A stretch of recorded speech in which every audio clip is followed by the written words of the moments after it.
اعوذ باللہ من الشیطان الرجیم، بسم اللہ الرحمن الرحیم۔ اور جب ہم نے فرشتوں سے کہا کہ آدم کو سجدہ کرو تو ابلیس کے سوا سب نے سجدہ کیا، اس نے انکار کیا اور تکبر کیا اور کافروں میں ہو گیا۔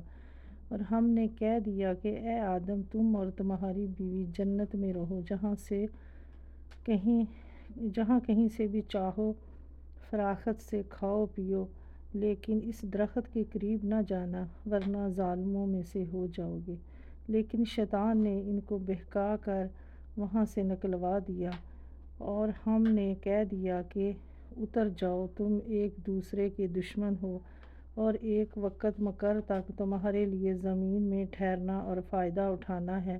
حضرت آدم علیہ السلام نے اپنے رب سے چند باتیں سیکھ لیں اور اللہ تعالیٰ نے ان کی توبہ قبول فرمائی، بے شک وہی توبہ قبول کرنے والا اور رحم کرنے والا ہے۔ اور ہم نے کہا